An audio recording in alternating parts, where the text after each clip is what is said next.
Olá, tudo bem? Prazer em ter você mais uma vez com a gente aqui no nosso programa Nova Ordem, Sociedade, Política e Negócios, aqui de Americana para a região mais importante do estado de São Paulo. Hoje eu tenho o prazer de receber aqui o Dimas Julian, ele que é, entre outras coisas, o presidente da Associação Comercial aqui da cidade americana. E aí, Dimas, tudo bem? Tudo bem, e começo agradecendo a oportunidade aí da gente poder contar um pouco de histórias, né, a nosso respeito, a respeito de Americana. Isso é muito importante, a comunicação, principalmente até em função de presidir hoje, muito honrosamente a CIA, a comunicação é um item importantíssimo. Bom, e a gente está conversando e vamos estar falando para muita gente de outras cidades que não te conhecem, mas eu tenho o prazer de já conhecer você há muito tempo. E desde a época que você tinha um bigode muito grande, era presidente do Bloco Salvação aqui na cidade americana, uma época muito, digamos, contente para a juventude da época. Tinha o Salvação, tinha o Bananeira, tinha blocos musicais. E a gente fazia, porque a gente não nasceu velho, né, Dimas? A gente teve, Claro. temos história para contar, graças a Deus, né? Vamos começar daí? Na verdade, eu acho que nós somos jovens. É. A diferença é que a gente é jovem há um bom tempo já, né? Então, mas temos que continuar jovens. E bem lembrado, o início da nossa juventude, até porque ela perdura até hoje, em Americana foi uma época privilegiada. Eu me lembro, você falou com relação aos blocos de carnaval, você era meu companheiro lá no Bloco certeza. Musical Salvação, e a gente fazia um trabalho cultural, mobilizava a juventude para uma diversão sadia, e ainda tinha um componente que era a sátira política, né? Eu acho que o diferencial do Bloco Musical Salvação era sempre a presença de uma sátira política em plena época da ditadura. Sem esquecer que naquela época a ditadura ela não permitia nada. Exatamente. Então, nós conseguíamos, né, ir para a avenida com um recado político, satírico, né, e tinha que ter cuidado nas palavras, porque na época da ditadura não se podia dizer o que se pensava. Você tinha sempre que cifrar, que falar em código para que a população se divertisse, né? E eu me lembro, até hoje, quando a gente comenta a respeito, muita gente ia até a avenida, na época Fernando de Camargo, para ver o Bloco Musical Salvação por conta das palhaçadas que se aprontavam lá, além do carnaval, do folclore, das baterias, né? O americano teve baterias memoráveis, como a do Pé Quente da Vila, por exemplo. Teve o Meninão também, o Unidos do Cordenúncio. Exatamente. Flamantes, tem mais? Tinha mais ainda? Tinha, né? Tinha o Unidos do Cordenúncio, Flamantes, o Pé Quente, o Bananeira, que era o nosso concorrente direto. O rival direto. Exatamente. E foi uma época, eu chamo de época de ouro. Eu acho que nós tivemos uma juventude privilegiada, onde a vida era mais tranquila, as preocupações eram bem menores, né? E que bom que nós estamos aqui hoje para poder relembrar tudo isso. Tá certo. E a gente se conheceu nessa época, né? Depois a vida coloca cada um, né, por um caminho, o seu caminho foi outro, o meu também, mas a gente continua conversando até hoje, somos amigos até hoje, participamos da mesma cidade e estamos sempre conversando por aí, né? Mas depois disso, eu lembro que até que na época você começou já encampando aí os negócios de ótica. Você trabalha em ótica desde muito pequeno, né, Dimas? Exato. Na verdade, eu costumo dizer que eu nasci atrás de um balcão de ótica, porque coincidentemente, no ano em que eu nasci, o meu pai, que era relojoeiro, era um imigrante italiano, que aliás, agora em novembro, faz 100 anos que o meu pai desembarcou no Porto de Santos, com 5 anos de idade, dia 18 de novembro de 1913. E eles vieram para o Brasil, ele, os irmãos, o pai, e ele era relojoeiro. No ano em que eu nasci, ele resolveu investir numa ótica. Então ele comprou uma ótica que estava à venda na época, lá na região de Garça, onde eu nasci. E então, a partir daí, a ótica faz parte da vida da nossa família, né? E eu já trabalho em ótica desde criança também. Quando mudamos para Americana, em 1970, eu aí trabalhei em outros empregos, trabalhei na antiga Confecções Primavera, que era uma confecção. Você é de uma geração depois, né? Mas era uma empresa de ponta, era uma confecção muito interessante que tinha um sistema de vendas de lingerie, de porta em porta, no estilo da Avon, por exemplo. E depois fui trabalhar na Goodyear, fiquei na Goodyear durante 5 anos. E em 1978, por uma dessas ironias, né, do destino, meu pai, que tinha uma ótica, ele precisou parar de trabalhar por um problema de visão. Houve lá um problema na retina e teve que parar. E eu acabei assumindo a empresa. Comprei, assumi. Estamos lá desde 1978, ajudando a população a enxergar melhor dentro dos limites da legalidade, da ética, que a gente sempre propugnou e é assim que a gente segue. Estamos no mercado há 35 anos, eu tenho certeza absoluta que é por esse procedimento. Tá certo. Agora vamos voltar um pouquinho e falar das diferenças de 35 anos atrás, da concorrência que hoje vem tanto externa como das grandes redes. Como é que se consegue ficar de pé 35 anos depois com toda essa concorrência, Dimas? Olha, o mercado ele é dinâmico, ele muda. Obviamente que na década de 70, né, nós estamos reportando 1978, o mercado era menor, a concorrência era muito menor, o varejo não tinha a força que tem hoje. Hoje o varejo é praticamente o setor mais importante na composição do PIB, né? E a ótica era uma coisa, só tinha lentes de cristal. O nosso telespectador que tem uma faixa etária próxima da minha, ele vai se recordar que existiam lentes de cristal, né? As opções eram muito poucas. Limitadíssimas. Limitadíssimas. Né? A modelagem de armações era uma coisa também limitada. E isso, na área técnica e científica, evoluiu de maneira fantástica. Hoje a indústria óptica mundial, ela é uma das que mais investe em pesquisa, desenvolvimento de novos materiais, e isso proporciona a nós, ópticos, uma possibilidade de atender a clientela com muito mais recursos. Antigamente, quem tinha uma alta miopia era obrigado a carregar aqueles famosos fundo de garrafa, né? Hoje nós temos materiais que permitem que isso seja muito amenizado, as lentes mais finas, mais leves. E, por outro lado, o mercado, falando na parte da economia, do desenvolvimento, obviamente ele evoluiu, o número de lojas aumentou bastante. Hoje já temos no Brasil grandes redes, né, que até há 10 anos atrás não se falava em rede de ótica. Então, são mudanças onde o empresário, independente como eu, você tem que procurar o seu nicho, você tem que procurar qual é o tipo de prestação de serviço, qual é o tipo de atendimento que é mais adequado para o meu perfil de clientes, né? E a gente conseguiu, felizmente, nesses 35 anos, aí, fidelizar uma boa fatia de mercado. Fazemos um trabalho, e eu sempre primei por isso, um trabalho tecnicamente muito apurado, entendeu? Com muita perfeição, muito capricho, mesmo que isso aumente o custo, mas que proporcione um diferencial. Quando se fala em grandes redes, se fala em economia de escala, se fala em grandes descontos, negociações gigantescas. Eu costumo dizer que são ramos distintos, né?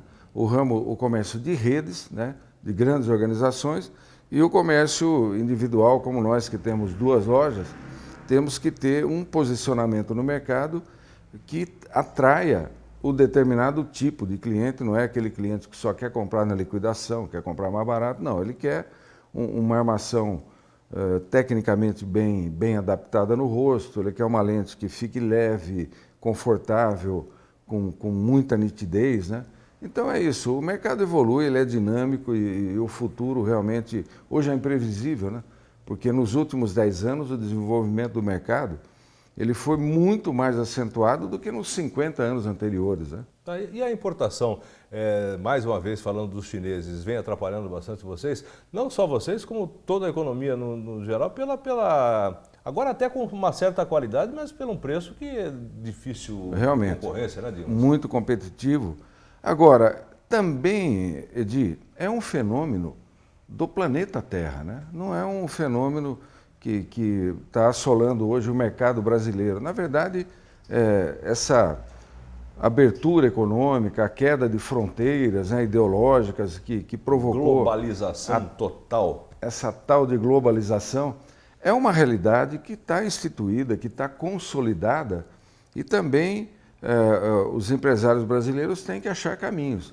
Eu acho que esse pleito de ficar pedindo fechar o mercado, proteção tributária, não é bem o caminho. Eu acho que essas dificuldades, a invasão asiática de uma forma geral, né? Primeiro foi o Japão, depois a Coreia, hoje nós temos a China. O próprio Vietnã hoje, a Singapura, são nações, a Coreia do Sul hoje é uma nação de primeiríssima grandeza. Então, são situações que são desafios para nós brasileiros encontrarmos caminho. Qual é o talento que nós temos? E vamos explorar, né? Não adianta, eu vou citar um exemplo que é assim, muito próximo. Não adianta um profissional independente que tem duas óticas como nós, querer bater de frente com uma grande rede. Você tem que achar, acabamos de dizer isso, um nicho por onde você tenha prosperidade. Eu creio que a saída para o Brasil é isso, é investir naquilo que realmente a gente tem talento, naquilo que o mundo aprecia e que pode pagar melhor, né? Então eu encaro assim até com tranquilidade. No começo realmente foi uma invasão de produtos de péssima qualidade, a um preço vil. Hoje, você bem disse, a qualidade evoluiu bastante e o custo é reduzido. Isso ajuda a equilibrar o mercado de forma que permita ao consumidor ter mais acesso. Eu vou só fazer uma referência à pirataria, quando a gente fala, né? É diferente, né? Tem duas visões. A pirataria é um mal, é uma coisa que tem que ser combatida, é óbvio, porque ela é produto de contrabando, de descaminho, de evasão fiscal. Então, a população perde com isso, não tenha dúvida nenhuma. Mas, por outro lado, tem que sempre ver o lado bom da coisa ruim, não é? Por outro lado, no caso de óculos hoje, quem usa um óculos Ray-Ban, por exemplo, que é a marca mais famosa do mundo, pirata, na verdade ele tem o desejo de ter um legítimo, né? Salvo raríssimas exceções, né? Mas isso provoca a inserção desse consumidor que até então achava uma grife inatingível, inacessível, aproxima ele de consumir os produtos bons também. É óbvio que tem que ser combatido, mas eu costumo sempre ver o lado bom da coisa ruim. Tem então, que tirar, né? tudo tem um equilíbrio. Lado ruim. Exatamente. Tá certo. Bom, falamos até esse momento do Dimas na parte ótica. A gente vai voltar depois dos comerciais, porque ele também é presidente da Associação Comercial aqui da cidade americana e também você está à frente da Associação Brasileira de Óticas. Que Perfeito. mais? Por enquanto é só? No currículo, podia acrescentar ex-presidente do Bloco Musical Salvação. Tá certo, mas aqui a gente começou falando. Bom, esse é o Dimas Julian. Estou conversando com ele, daqui a pouquinho vamos falar sobre a sua outra parte, na sua parte de presidente da Associação Comercial aqui da cidade americana, que está falando com você, telespectador aqui do nosso programa Nova Ordem, Sociedade, Política e Negócios.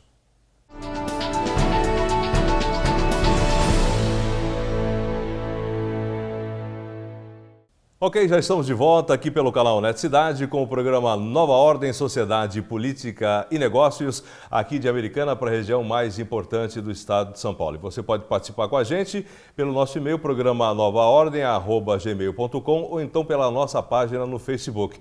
Eu estou aqui conversando com o Dimas Julian, ele que é presidente da Associação Comercial aqui da cidade americana e também da Associação Brasileira de Óticas, que a gente vai estar falando agora. Dimas, conta pra gente o que faz o presidente da Associação Brasileira de Óticas, além de combater aí a ilegalidade, a pirataria e também a venda de óculos em farmácia, esse tipo de coisa, tudo coisa que é ilegal, mas que de repente continua acontecendo no país ainda. A associação ela foi fundada também na década de 60 e ela vai completar aproximadamente 50 anos, é uma associação muito tradicional, muito respeitada. E além da questão mercadológica, Edi, o ramo óptico, embora seja um ramo de varejo, né, de ótica, ele tem um componente técnico, científico, ético muito, muito importante. E a associação, o trabalho dela é justamente defender o mercado óptico dessas atuações que a gente vê aí muita empresa atuando sem registro, profissionais se passando até por oftalmologistas e fazendo consultas aí em salão de festa de igreja, em fundo, às vezes dentro da própria ótica. São todas ilegalidades que a função da associação é ter um departamento jurídico bastante competente, tem o domínio de toda a legislação ótica, aliás, a atuação histórica da associação ajudou até a compor essa legislação de maneira que proteja os bons profissionais, a concorrência desleal, da venda ilegal de óculos, enfim. Então é um trabalho de amplitude nacional e que tem atendido o ramo durante todas essas décadas aí com bastante presteza. E como eu, uma ocasião, precisei da assistência, né, e da orientação jurídica dessa associação, fui bem atendido, me aproximei dela para colaborar, para ajudar e acabei assumindo a presidência também. Tá certo. Mas agora vamos falar da CIA, porque a CIA, além da parte óptica, né, aqui da cidade americana, engloba também os vários segmentos do comércio, né? Exato. Você que já fazia parte da CIA já há muito tempo também, agora chegou à presidência. Que você pretende fazer de melhorias aqui para a cidade americana especificamente? Por quê? Porque a cidade americana era um comércio até certo ponto central. Com a chegada dos shoppings, a coisa, digamos, pulverizou aí para as regiões mais periféricas da cidade, através dos shoppings e dos bairros que estão cada vez mais com vida própria. A CIA atua em todo esse segmento? Sem dúvida. A CIA, por conta dessa descentralização do comércio americano, isso é uma realidade, é uma característica, né, muito peculiar de Americana. A gente vê nas regiões, nas cidades da nossa região, que o centro comercial é muito grande, muito expandido e o bairro com pouco comércio. A Americana descentralizou. Por isso, a CIA, já há alguns anos, ela fundou as distritais.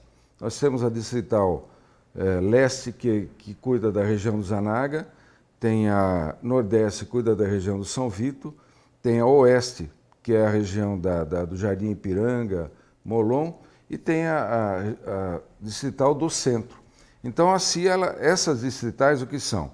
São uma comissão de diretores voluntários. Aliás, eu queria até dizer que a CIA ela possui cerca de 60 diretores, todos voluntários.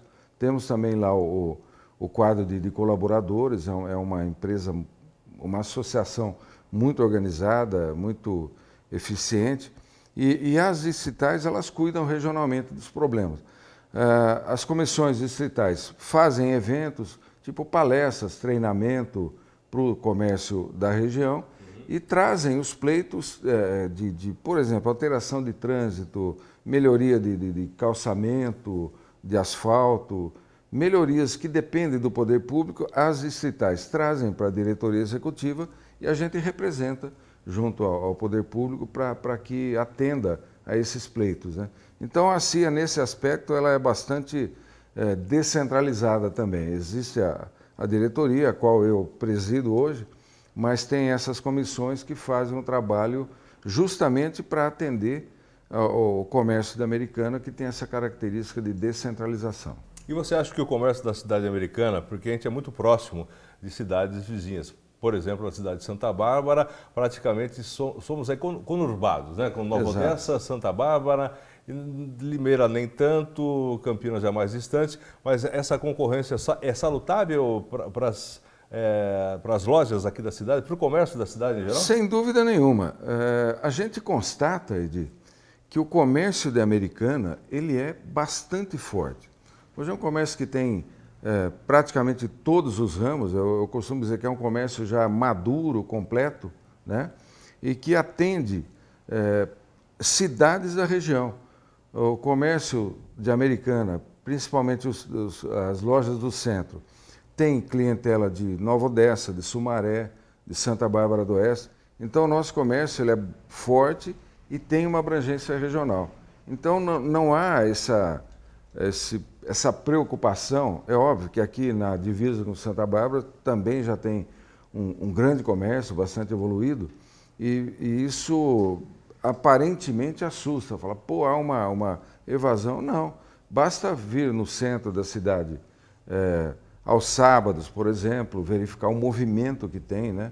Quando a gente trabalha nos feriados, como aconteceu no dia 12 de outubro, Dia da Criança, que seria feriado, mas o comércio ficou aberto, você percebe a força, o consumidor ele gosta de comprar em comércio de rua também. O shopping center hoje ele ocupa uma fatia de mercado importante.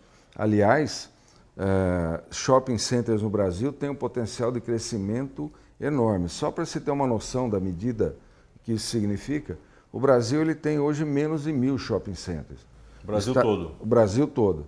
Os Estados Unidos tem 40.000 shopping centers. E como tudo que ocorre lá, muitas vezes prediz o que vai acontecer aqui, então tem um potencial enorme, mas o comércio de rua, e aí é importante uma associação, a exemplo do que a CIA faz, sempre solicitar ao poder público que cuide, que mantenha o centro em boas condições, todos os centros em boas condições, porque o que a gente busca é o conforto do consumidor para que ele seja estimulado a vir comprar no comércio, não só de shopping, como de rua também. Bom, porque até certo tempo atrás o pessoal comentava aqui na cidade americana, por exemplo, que com a chegada dos grandes shoppings aqui na nossa região, o centro da cidade ia acabar. Isso não aconteceu, né, Dimas? Não, o que ocorre é que o mercado existe e cada segmento, são segmentos diferentes, o comércio de rua e os shopping centers. Cada um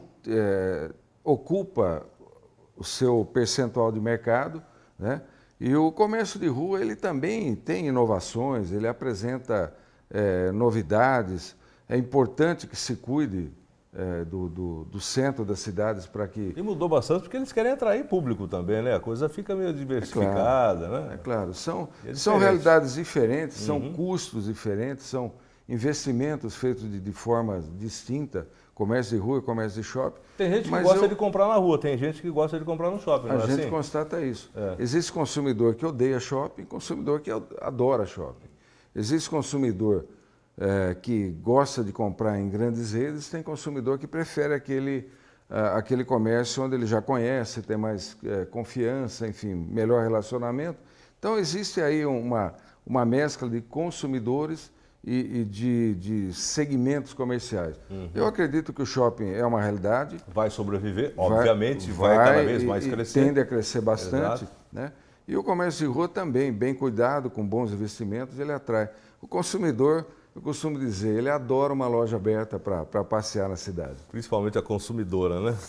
Muito no caso, né, as mulheres. Agora, a gente está quase aqui no final do programa, Dimas. Eu queria saber das novidades da CIA. Final de ano, por exemplo, Natal, tem alguma coisa planejada aqui para as cidades, para os shoppings aqui da cidade? Está lançada a campanha, que na verdade é uma campanha anual que ela se inicia no Natal de 2013. Haverá o sorteio de um automóvel HB20.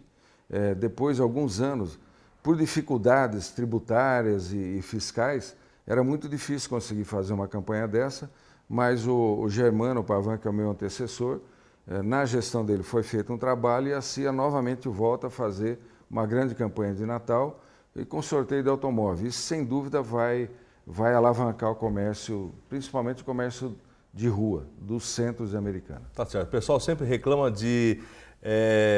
dos enfeites de Natal nas ruas da cidade. Vai ter ou somente nos shoppings? A prefeitura vai dar uma força? Como é que funciona? Cada um que se cuide da sua loja? Como é que é? Embora eu tenha assumido a presidência há 4 meses, nós já tivemos uma conversa com a prefeitura, a Secretaria gosta disso, Cultura. Né? O povo gosta, né? Sem dúvida. Cria um clima de alto astral, clima de Natal, aquele clima lúdico, clima de Natal. Então isso é muito importante. E nós temos aí a promessa que esse ano teremos uma iluminação especial de Natal no centro da cidade. Obviamente, a CIA não pode fazer isso sozinha, precisa da colaboração do poder público. Tá certo. Bom, Dimas, eu quero agradecer a sua participação. A gente vai estar conversando futuramente aqui sobre outros assuntos, com certeza, né? Porque o nosso programa está aqui para falar de sociedade, de política e de negócios, o que engloba aqui a nossa cidade. E para encerrar, eu sempre peço que o nosso convidado peça uma música que marcou a sua vida para a gente curtir aqui no final do nosso programa Nova Ordem. Considerando que nós, como dissemos aqui no início do programa, a gente na nossa juventude foi vivida na época do medo, da ditadura, marcou muito na época o grande Chico Buarque de Holanda. E eu acho que a música que demonstra o sentimento da época é Apesar de Você, do Chico Buarque. Se você puder tocar, realmente é uma música que traz grandes lembranças de toda a ordem, desde jovem, desde a namorada, desde a situação política. E até agora. E até agora ela faz sentido. Tá certo, Dimas, obrigado mais uma vez, sucesso, a gente volta a conversar. Sou eu que agradeço. Tá certo. Esse é o programa Nova Ordem, Sociedade, Política e Negócios, conversando com pessoas aqui da nossa região. E a gente volta já com mais um convidado.